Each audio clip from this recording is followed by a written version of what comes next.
everyone, and welcome to Up and Out. I'm your host, LaPortia. All right, and y'all should know something about me. I love Halloween time. Not in like a demon and devils type of way, because you know, I don't play with the spiritual realm, but in a creative, play dress up type of way. You know, I thoroughly enjoyed the theatrics of it all, darling. But one of my favorite things to do is watch horror movies during Halloween time. Yes, well, there's a new horror comedy out, and it's called Totally Killer. You can catch it on Amazon Prime. Well, the Advocate Channel's Rachel Shadow spoke with the movie's creators to get more info. And guess what? The director is queer. So you know we had to give her a shout out, y'all. She spoke to Rachel about how she incorporated her POV into the direction of the film. Check it out.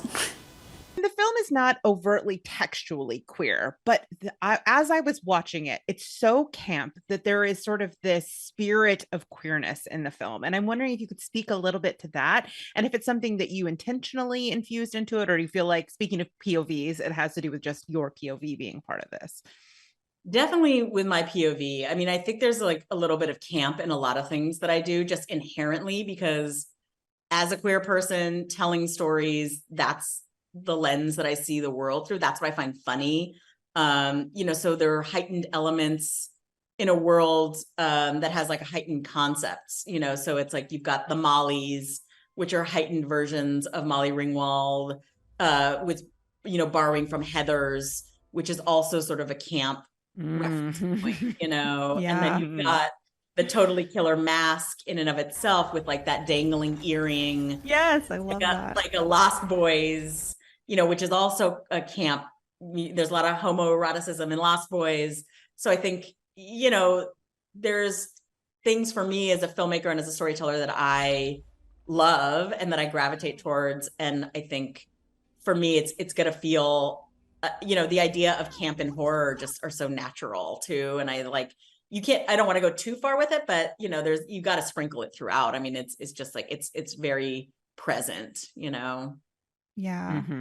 Absolutely. I was just gonna say the one other thing too was like that casual homophobia of the 80s, where like, I don't know, like I lived through the 80s and like people would always use the term like les out as if it was like just a thing. And I wanted to like be like, you can't say like that is not a thing that you can say, and just like in a fun way. But anyway.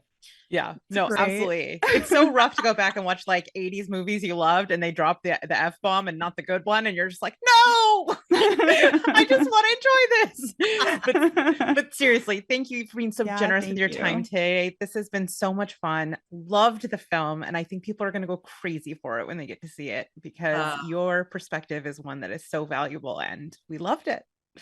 Thank you so much. It's so nice. It means so much. I appreciate that. Listen, I really can't wait to watch that movie sometime this weekend if I have time. We know that Halloween is the season of costumes and horror films, like I just mentioned, but we can't forget about the candy, from candy corn to Kit Kats. P.S. My mom ate these candies all of the time growing up. She has such a sweet tooth, and that's the reason she has so many teeth issues, and some of them are out of her mouth. Listen, adults and children alike run to the store to grab their favorites all season long. Well, CandyStore.com released data based on its bulk candy sales to determine the favorite Halloween sweets in each state and across the country. Guess which candy took the #1 spot? I'm telling you, you won't guess it. It was Reese's Cup. I actually wouldn't have guessed that because, the chocolate and peanut butter confection was also the favorite in Kentucky, Florida, and even New Hampshire.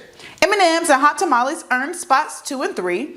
I'm not a big candy person personally, and I wasn't born with a sweet tooth, but I used to buy hot tamales and Mike and Ike's from time to time when I was a teen. Candy corn made a surprising comeback in the top 10, and it's apparently Utah's favorite.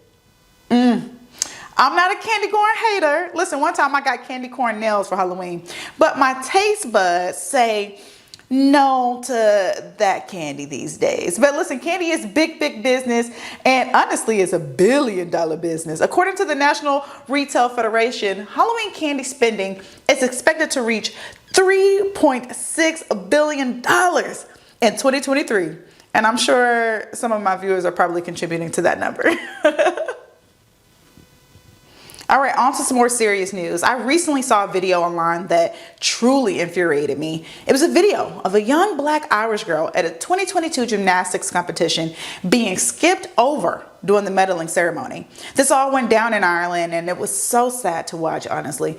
Every little girl received a medal except for her. I couldn't believe they even allowed it to happen. Her parents said they reported the incident the day after the event to Gymnastics Ireland. Listen, the governing body, okay, that's the governing body of this gymnastics competition. It was a year before they even received a note from the organization, and even longer before they made a public statement. They happened to make a statement when it went viral. How convenient is that? All right. Here's what the parents had to say about this racist incident. Unbelievable. Unbelievable. I was filled with disgust. I couldn't believe I couldn't believe it happened. It was really unbelievable. It was the most mundane thing ever I could imagine. I was just disgusted because I was far from the stage itself, so I was actually capturing the whole moment. So when I saw the whole thing happened, I couldn't believe it. I was stuck in the middle. I was yelling from afar, but it was so loud nobody could hear me. I couldn't continue. I just left it at recording. And I had to call my first daughter to say, hey, come look at what's going on. But nobody could hear. Everything just kept on, so we just kept calm. There was nothing we were having at the time. As a 10-year-old, the good question is, did she realize what happened? But if you look at the video, you could tell she was the only black child in that whole competition, would be the only black family in the competition. So it was quite obvious what happened. She did understand what happened. But as parents, we kind of supported her through, explaining why you never let incidents like this put you down ever. Well, as far as we're concerned, it came too late, because if not for the fact that the video went viral, we probably wouldn't have got any apology later. They were forced, the world forced them to write an apology letter to us. So to me, like my wife said before, it's useless, as far as we're concerned. What happened shouldn't have happened, especially at a very young age. But it did happen. Now, I wish I could erase it, but unfortunately, we cannot erase it. So we can only support her through, because it's what she loves doing. Now listen, my favorite part of this story is that Simone Biles found out what happened and reached out to the young girl to send some encouraging words. I just love that. By the way, Simone is continuing to a legend. She recently won her 20th World Championship and says it feels just as good as the first one. I know that's right, girl. You better keep slaying. All right, listen, the devil wears Prada and the spaceman wears Prada too? NASA awarded a $228.5 million contract to modernize spacesuits to Axiom, a Texas-based commercial space company. You're seeing a prototype for the new spacesuit, and the suits will be used on the 2025 Artemis 3 mission to the moon. 4 astronauts will go, including the first woman and person of color to go to the moon. And let me tell you something. If I were the woman, I would have a photo shoot and be like, the moon wears Prada too. You know what I mean? Gotta flex for the gram real quick.